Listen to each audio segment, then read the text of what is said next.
ఒక ఎస్సీ అమ్మాయిని సంకువారగుంట అమ్మాయిని ఇక్కడ రాకేష్ అన్న అబ్బాయి పెళ్లి చేసుకున్నాడు. వాళ్ళు ఇష్టపడ్డారు, పెళ్లి చేసుకున్నారు, మంచిదే, మనమేం కాదంటున్నా.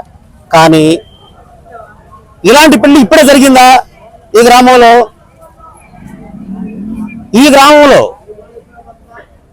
ఎంతో మంది కులాంతర వ్యవహారాలు చేసుకునే పరిస్థితి ఇక్కడ ఉంది. ఎస్సీలని బీసీలను చేసుకున్నారు, బీసీలను ఎస్సీలను చేసుకున్నారు, ఎస్సీలు ఎస్టీలను చేసుకున్నారు, బీసీలు ఎస్టీలను కూడా చేసుకున్నారు. ఎప్పుడు కూడా బహిష్కరణలు, కుల వివక్షలు, కొట్లాట్లు ఎప్పుడూ లేవు. మరి ఎప్పుడు లేనిది ఈ రోజు ఎందుకు వచ్చింది ఇక్కడ అంటే దీని వెనుక ఒక కథ ఉంది. ఇది మేము మీడియాలో చూసాం.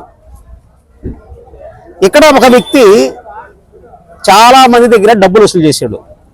అది వడ్డీ వ్యాపారం కానీ తన అవసరాలకు కానీ ఏమన్నా కావచ్చు. తీసుకున్న తర్వాత ఎంత అయింది? లక్షల రూపాయలు వసూలు చేశాడు. ఆ లక్షల రూపాయలు తిరిగి ఇవ్వమన్నందుకు ఐపీ పెట్టడానికి ప్రయత్నం చేశాడు. ఒంగోలులో ఒక లాయర్ని కలిశాడు. ఐపీ పెట్టడానికి వీలు పడలా. లక్షల రూపాయలు వసూలు చేసావు, ఎందుకు నష్టం వచ్చింది, ఎందుకు ఐపీ పెట్టాలనుకుంటున్నావు అంటే, ఐపీ పెట్టాలంటే ఏదో ఒకటి ప్రూఫ్ ఉండాలి. అయ్యా ఇది వ్యాపారం చేశాను, ఈ ఫ్యాక్టరీ కట్టాను, నష్టం వచ్చిందని చెప్పాలా. ఏమి లేకుండా లక్షల రూపాయలు వసూలు చేసి ఐపీ పెట్టాలంటే కుదిరే పరిస్థితి కాదు. మళ్ళీ వెనక్కి వచ్చేసాడు. ఇది అవునా కాదా? ఈ గ్రామంలో రెడ్డిల దగ్గర, బీసీల దగ్గర డబ్బులు వసూలు చేశాడా లేదా? చేయలేదని చెప్పమనండి. అతన్ని చేశాడు, చేసుకున్నాడు, ఇచ్చారు. అది మాకు సంబంధించిన విషయం కానే కాదు. అక్కడ గౌడ కుల పెద్దలు ఉంటారు, వాళ్ళు అడుగుతారు. దానికి మేము ఎంట్రాల్సిన అవసరం కూడా లేదు ఎస్సీలుగా. అయితే ఇక్కడ ఎందుకు మేము మీడియా ముందుకు వచ్చామంటే, ఒక ఎస్సీ కులం అమ్మాయిని గౌడ అనే కుర్రాడు రాకేష్ అనే వ్యక్తి చేసుకున్నాడు పెళ్లి, మంచిది. అయితే 6 నెలల నుంచి కాపురం చేసుకుంటున్నారు, ప్రశాంతంగా ఉన్న వాతావరణం.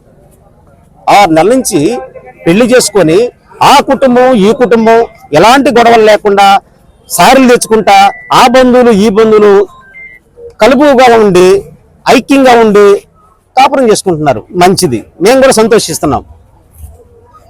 ఎప్పుడైతే మా డబ్బులు మాకు ఇయ్యండి అయ్యా, మేము డాక్టర్ గురుపోవడమే, మేము లక్షల రూపాయలు నీకు ఇచ్చామో, ఏదో వడ్డీ వసతిని ఇచ్చామో, మా డబ్బులు మాకు ఇవ్వమంటే, ఈ రాకేశ్వర తండ్రి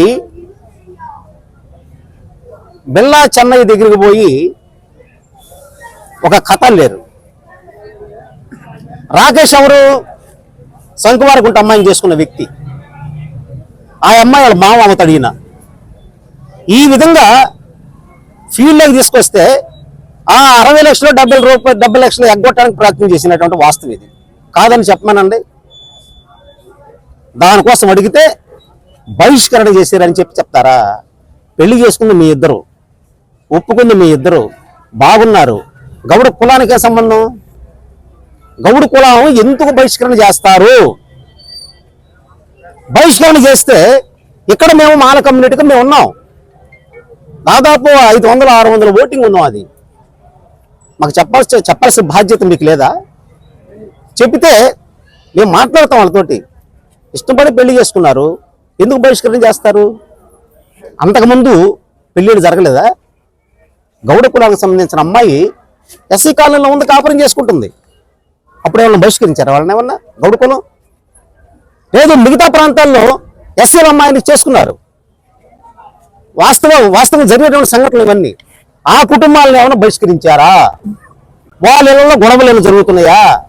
మీ ఇంట్లో ఎందుకు గొడవ జరుగుతూ ఉంది? ఒకవేళ వాళ్ళు బహిష్కరిస్తే మీ అమ్మ నాన్నకి చెప్పారా? కుల పెద్దలకు చెప్పారా మమ్మల్ని ఈ విధంగా హింసిస్తున్నారని? లేదా ఇక్కడ ఉన్నటువంటి మాల కమ్యూనిటీకి చెప్పారా? మేమే మాట్లాడతాం. సింపుల్ చిన్న విషయం ఇది. ఈ చిన్న విషయాన్ని కేవలం ఈ 60 లక్షలు 70 లక్షల రూపాయలు ఎగ్గొట్టడానికి చేసినటువంటి ప్లాను. ఇక్కడ ఎవ్వరు బహిష్కరించడానికి ఎవరికి హక్కు లేదు. ఎవరు బహిష్కరించాలా?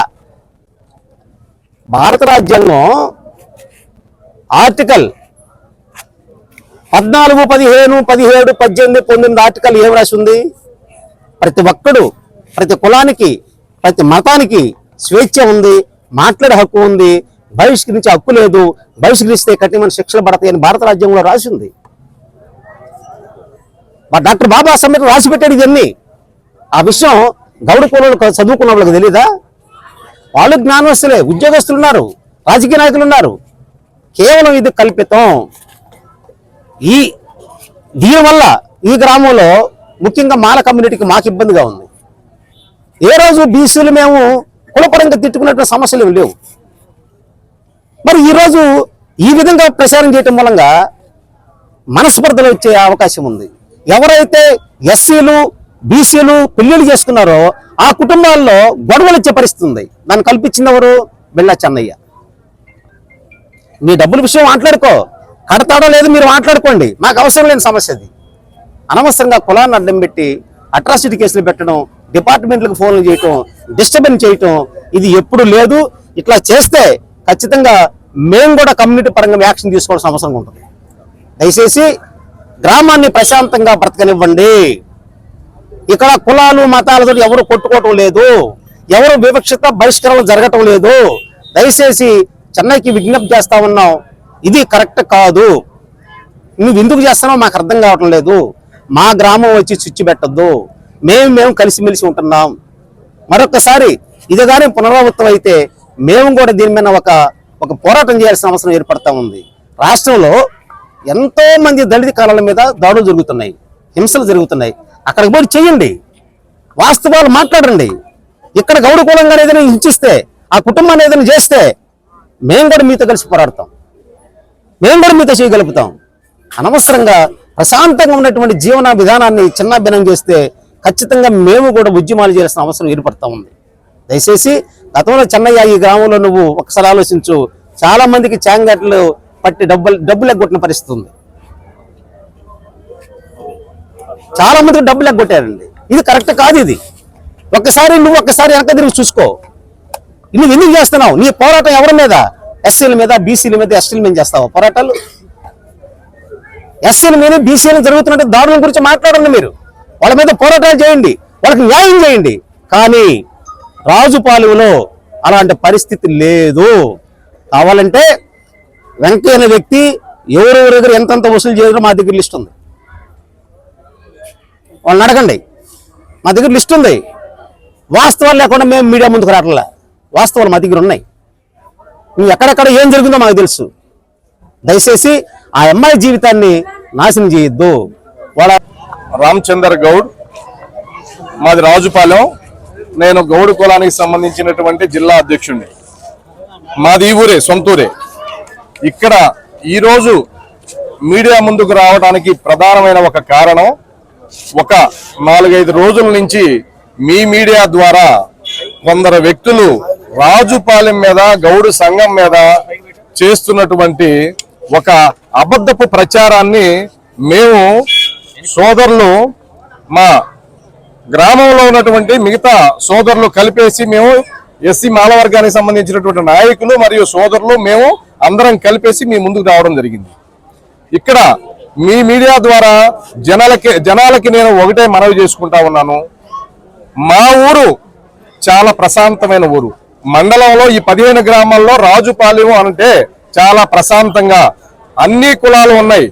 గౌడాస్ ఉన్నారు, ఎస్సీస్ ఉన్నారు, ఎస్టీలు ఉన్నారు, ఓసీలు ఉన్నారు, అన్ని కులాలు ఉన్నాయి. కానీ మేము అన్న, అక్క, తమ్ముడు, బావ, మావ అని చెప్పేసి ఇలాంటి సంబంధాలతోటి మేము పిలుచుకొని మా పెళ్లిళ్ళకి వాళ్ళు, వాళ్ళ పెళ్లిళ్ళకి మేము ప్రతి కార్యక్రమాలకి అందరం కలిసిమట్టుగా మేము దేవుడి కార్యక్రమాలు కానీ లేకపోతే ఊళ్ళో ఏ కార్యక్రమం అయినా అందరం కలిసిమెలిసి ఉన్నాం. కానీ ఇప్పుడు అసలు ఈ విషయం ఎందుకు జరిగింది అని అంటే, ఈ కాటూరు వెంకయ్య అనే వ్యక్తి రాజుపాలెం వాసి కాదు. మొదట ఇతను కారు మంచి నుంచి మా ఊరు అమ్మాయిని చేసుకుని ఇక్కడికి వచ్చాడు. అసలు ఇతను ఎవరైతే ఈ కాటూరు వెంకయ్య ఉన్నాడో అతని చరిత్ర ఏందో తెలుసా?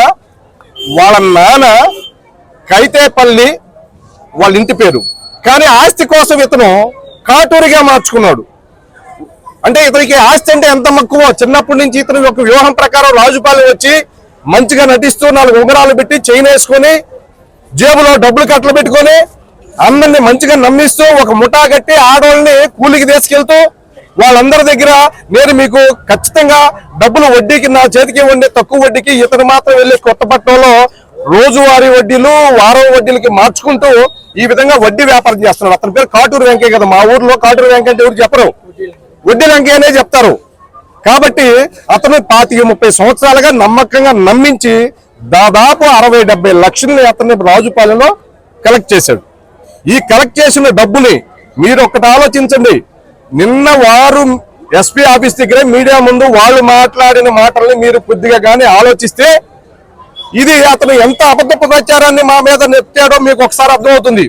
6 నెలల నాడు వాళ్ళకి పెళ్ళైంది.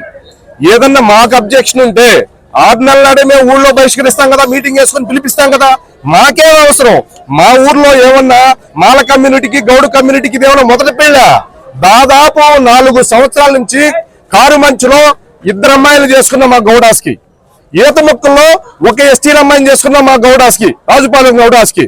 ఇప్పుడు ఈ అమ్మాయి శంకువానికి ఉంటమ్మాయి, ఈ అమ్మాయికి అమ్మాయి, ఇంకా ఇంకొక 2 కావలకు అమ్మాయికి ఉంది. మొత్తం 6 ఫ్యామిలీలు మా ఊర్లో కాపురాలు చేసుకుని పిల్లల్ని కానీ హ్యాపీగా ప్రశాంతంగా మా గౌడు పెద్దలే వెళ్ళేసేసి వాళ్ళకి తాస్తంబాలం ఇచ్చి వాళ్ళని హ్యాపీగా మేము పెళ్లిళ్ళు చేసి మేము అక్షంతలు వేసి మేము ఇక్కడ వేసుకుని వచ్చి ప్రశాంతంగా ఉన్నాం.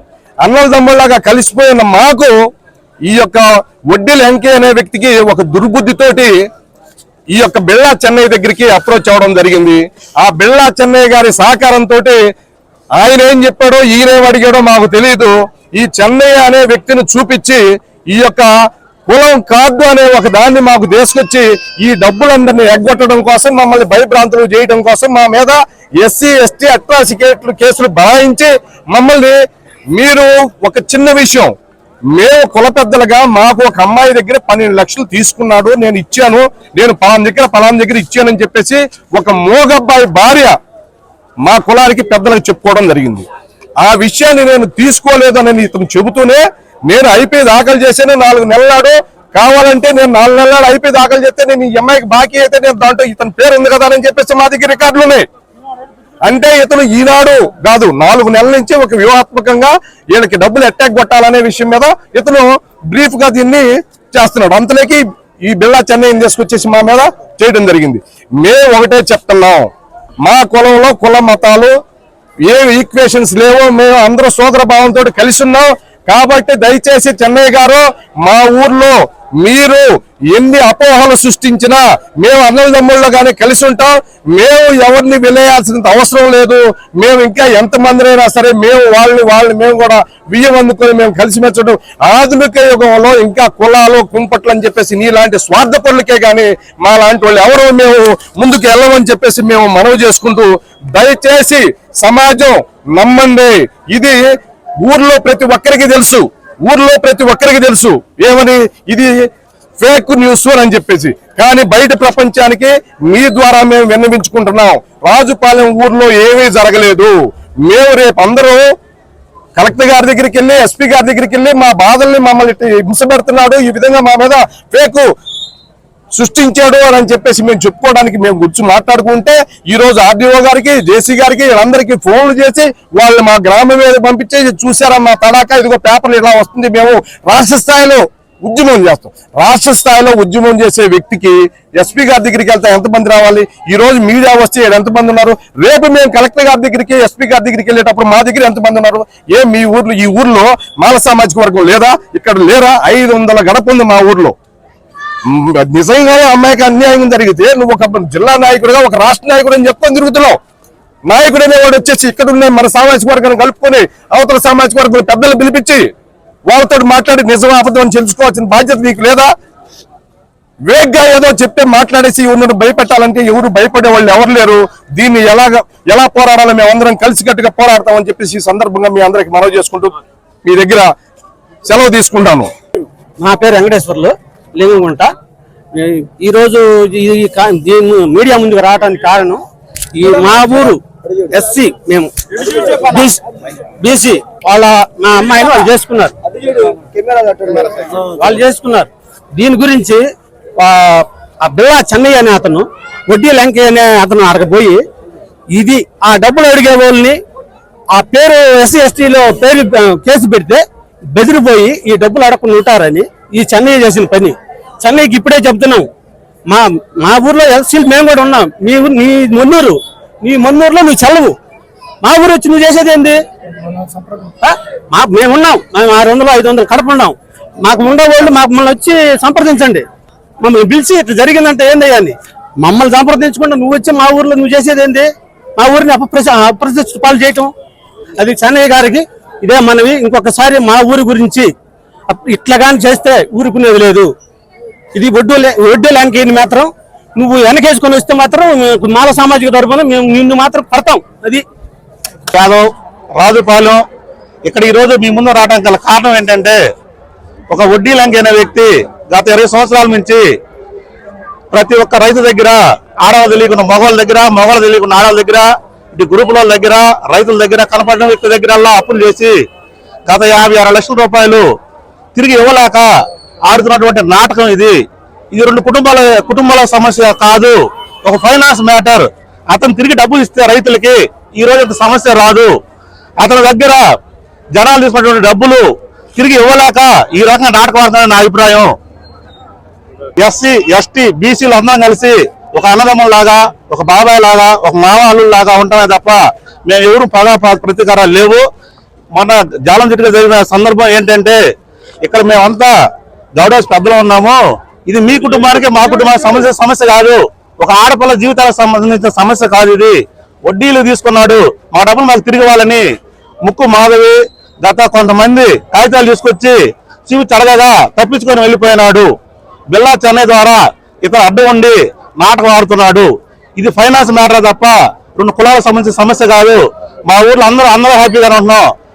Madiga SC ST BC OC అందరం కలిసి అన్నదమ్ములాగా ఉంటున్నాం తప్ప ఎటువంటి సమస్యలు లేవు మా ఊర్లో.